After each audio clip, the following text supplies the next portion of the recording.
আমরা যে পাপী এটা বলতে আপনাদের লজ্জা লাগে?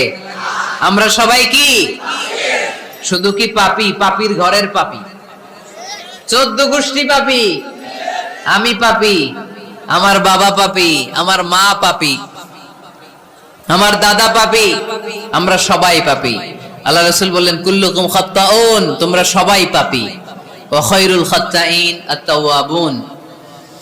আর এই পাপীদের মধ্যে সবচেয়ে ভালো পাপী ওই পাপী যেই পাপী পাপ করার পরই তওবা করে, ইস্তেগফার পড়ে, ঠিক কি না? পৃথিবী না জানুক আমি তো জানি, পৃথিবী না জানুক আমি তো জানি, আমি কি পাপ করেছি হায়। আমার পাপের করলে বিচার, বাঁচার আমার নাই উপায়। দয়াময় প্রভু মাফ করো আমায়, মাফ করো আমায়। পড়েন পৃথিবী না জানুক আমি তো জানি, আমি কি পাপ করেছি হায়। আমার পাপের করলে বিচার, বাঁচার আমার নাই উপায়। দয়াময় প্রভু মাফ করো আমায়, মাফ করো আমায়। চিল্লায় পড়তে হবে সবাই, আমিন। এজন্য আল্লাহ বললেন আমার মুত্তাকি বান্দারা যদি ভুল করে, আমার মুত্তাকি বান্দারা যদি অন্যায় করে, সাথে সাথে ক্ষমা চায় কার কাছে? ক্ষমার দরজা আমাদের জন্য খোলা আছে না নাই?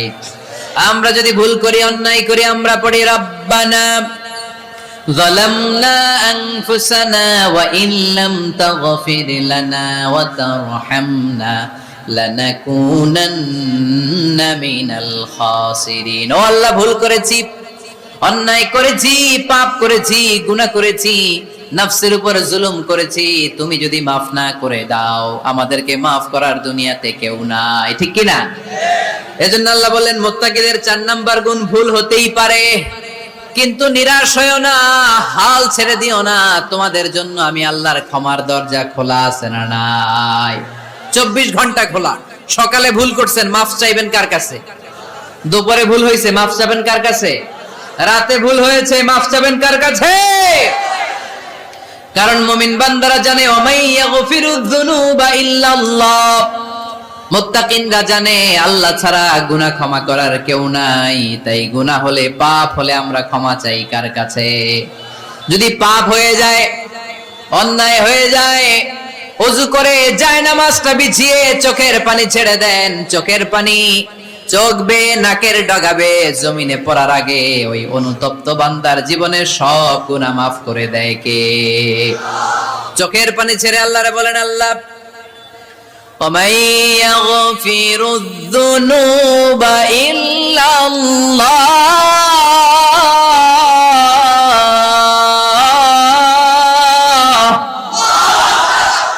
وَمَن يَغْفِرُ الذُّنُوبَ إِلَّا اللَّهُ।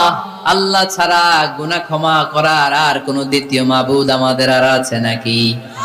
চোখের পানি ছেড়ে দিয়ে আল্লাহরে ডেকে বলেন আল্লাহ, আমি ছাড়া তোমার গোলামের অভাব নাই। অভাব আছে?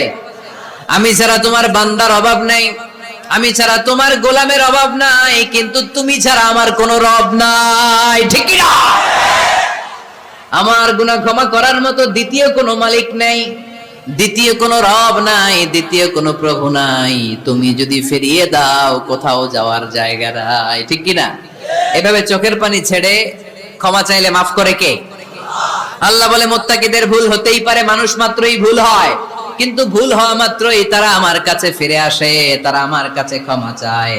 ওয়ালাম ইউসিররু আলা মা ফাআলু ওয়া হুম ইয়ালামুন। 5 নাম্বার বৈশিষ্ট্য হলো জেনে বুঝে ক্ষমা চাওয়ার পরে ওই পাপ কাজ দ্বিতীয়বার আমার বান্দারা করে না, ঠিক কি না?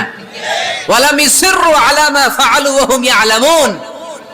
5 নাম্বার বৈশিষ্ট্য, মুত্তাকিদের সর্বশেষ বৈশিষ্ট্য হচ্ছে জেনে বুঝে তারা পাপ কাজ রিপিট করে না। কারণ আপনি যখন তওবা করবেন, আপনি যখন ক্ষমা চাইবেন আপনি আল্লাহর কাছে ওয়াদা করবেন, আল্লাহ ভুল হয়েছে, অন্যায় হয়েছে, চোখের পানি ছেড়ে আল্লাহ তোমার কাছে ক্ষমা চাই, তুমি ছাড়া ক্ষমা করার কেউ নাই, আল্লাহ তুমি আমারে মাফ করে দাও, পারতো পক্ষে এই পাপ কাজ, এই ভুল কাজ আমি আর করব না। ওয়ালাম ইউসিররু আলা মা ফাআলু ওয়া হুম ইয়ালামুন। তাফসীর ইবনে কাসীর এসেছে ওয়ালাম ইউসিররু মানে ওয়ালাম ইস্তামিররু আলা মা ফাআলু ওয়া হুম ইয়ালামুন, জেনে বুঝে ওই পাপ কাজ কন্টিনিউ করে না। আপনি সকালে ভুল করছেন, আল্লাহর কাছে মাফ চাইলেন, বিকেলে ওইটা আবার করা যাবে? সকালে খাদ্যে ভেজাল দিবেন, বিকেলে মাফ চান, এরপরের দিন আবার ভেজাল দেন, আবার মাফ চান, তারপরের দিন বাজারে আবার ভেজাল দেন, তারপরে মাফ চান। এরকম করলে মুত্তাকি হওয়া যাবে নাকি? না। একবার যখন আমি আমার ভুল বুঝতে পেরেছি, আমি চোখের পানি ছেড়ে আল্লাহর কাছে ক্ষমা চাবো, আর জীবনে ওই পাপ কাজ আমার দ্বারা হবে না। চিল্লায় বলেন ঠিক কিনা? এই 5টা গুণ যার মধ্যে থাকবে তাদেরকে বলে মুত্তাকি। তাদেরকে কি বলে? তাদের জন্য ক্ষমা আর জান্নাত প্রস্তুত করে রেখেছে কে? এই ক্ষমা আর জান্নাত হচ্ছে ডান দিক, আর বাম দিকে আছে জাহান্নাম। এখন আমাদের সিদ্ধান্ত নিতে হবে, আমরা ডানে যাব না বায়ে যাব। কিশোরগঞ্জের ভাইয়েরা আওয়াজ করে বলেন, আমরা কি ডানে যাব না বায়ে? আমরা সবাই মুত্তাকি হতে চাই কি চাই না? মুত্তাকিদের কয় গুণ? আরো জোরে বলেন। 1 নাম্বার, আওয়াজ করে বলেন। মাশাআল্লাহ, সচ্ছল অসচ্ছল অবস্থায় দান করে। 2 নাম্বার, রাগকে নিয়ন্ত্রণ করে। 3 নাম্বার, মানুষকে ক্ষমা করে। 4 নাম্বার, ভুল হলে তওবা করে কার কাছে? 5 নাম্বার, পারতপক্ষে ওই ভুল সে আর রিপিট করে। আমাদের এই শপথ নেওয়া দরকার যে আমরা জাতি হিসেবে আরো সভ্য হব, আরো সিভিলাইজড হব, আরো ভদ্র হব, আরো নম্র হব। ঠিক কিনা? সব দোষ গভর্নমেন্টের ঘাড়ে দিয়া লাভ নাই। গভর্নমেন্ট একা কি করবে? আপনি ঝালমুড়ি খায়া ঝালমুড়ির প্যাকেট যদি রাস্তায় ফেলে দেন, এটা কি গভর্নমেন্ট ঠিক করবে? এই দোষটা কার? যেই জাতি এক জায়গায় প্রোগ্রাম করে ওখানে টিস্যু পেপার ফেলে যায়, পানি খেয়ে বোতলটা নিয়ে যায় না, ঝালমুড়ি খেয়ে প্যাকেটটা রেখে যায়, ওই দেশের গভর্নমেন্ট ওই জাতি ঠিক করতে পারবে না। নিজেদেরকে ঠিক হতে হবে, নিজেরা পরিচ্ছন্ন হতে হবে, সিভিলাইজড হতে হবে, সভ্য হতে হবে, ভব্য হতে হবে। আল্লাহর মেহেরবানি যে আমাদের বিশাল সংখ্যক একটা লোক, একটা বড় জনসংখ্যা দেশের বাইরে কাজ করে, তাই না? আমরা কাজ করে খাই, এতে লজ্জা আছে? কথা কয় না, লজ্জা আছে? আমি তো প্রায় বলি লজ্জা হচ্ছে অলসতায়, কাজে কোনো লজ্জা নাই।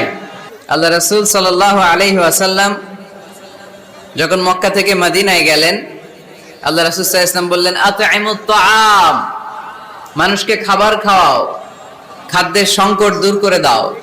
মদিনায় যে সর্বপ্রথম আল্লাহ রাসূল সাল্লাল্লাহু আলাইহি ওয়াসাল্লাম কি সংকট দূর করেছেন? খাদ্য সংকট। আওয়াজ করে বলতে হবে, কি সংকট? এই পৃথিবীতে যদি খাদ্যের সংকট লেগে যায়, কেউ এই সংকট দূর করতে পারবে? এই খাদ্যের ব্যবস্থাপনা কার হাতে? আমাদেরকে রিজিক দেয় কে? জিন জাতিকে রিজিক দেয় কে? প্রাণীকুলকে রিজিক দেয় কে? মৎস্যকুলকে রিজিক দেয় কে? পবিত্র কালামুল্লাহ মাজিদে সব মিলে সূরা কয়টা বলেন তো? কয়টা? এর মধ্যে সবচেয়ে বড় সূরার নাম কি? কি নাম? বাকারা। এই সূরা বাকারার মধ্যে সবচেয়ে শ্রেষ্ঠ একটা আয়াত আছে, ওই আয়াতের নাম কি? আয়াতুল কুরসি। প্রত্যেক ফরজ সালাতের পরে আল্লাহ রাসূল সাল্লাল্লাহু আলাইহি ওয়াসাল্লাম আয়াতুল কুরসি পড়তেন। মান ক্বারা আয়াতাল কুরসি দুবুরা কুল্লি সালাতিন মাকতুবাতিন লাম ইয়ামনাহু মিন দুখুলিল জান্নাতি ইল্লাল মাউত। প্রত্যেক ফরজ সালাতের পরে যে ব্যক্তি আয়াতুল কুরসি পড়ে, তার জান্নাতে যাওয়ার ক্ষেত্রে আর কোনো বাধা থাকে না, একটা জিনিস ছাড়া, সেটা হচ্ছে মরণ। লোকটা মরে না তাই জান্নাতে যায় না, মরলেই জান্নাতি। এটা পড়েন আপনারা? আমাদেরকে অনেক সময় জিন ভূত আসর করে না? আসর করে। কিশোরগঞ্জে বোধহয় জিন ভূত কম না? আছে? তো জিন ভূত যাদেরকে ডিস্টার্ব করে তারা বেশি বেশি আয়াতুল কুরসি পড়বেন। আল্লাহ রাসূল সাল্লাল্লাহু আলাইহি ওয়াসাল্লাম বলেছেন, সূরাতুল ইখলাস, সূরাতুল ফালাক, সূরাতুন নাস, এই তিনটা পরে ফিস সাবাহি ওয়াল মাসা, সকাল সন্ধ্যা, ওয়া ইনদামা ইয়াযহাব ইলা ফিরাশি, আর যখন বিছানায় তিনি ঘুমাতে যেতেন, এই তিন কুল পড়ে আল্লাহ রাসূল সাল্লাল্লাহু আলাইহি ওয়াসাল্লাম হাতে ফু দিতেন। আর ওই ফু দেয়া হাতটা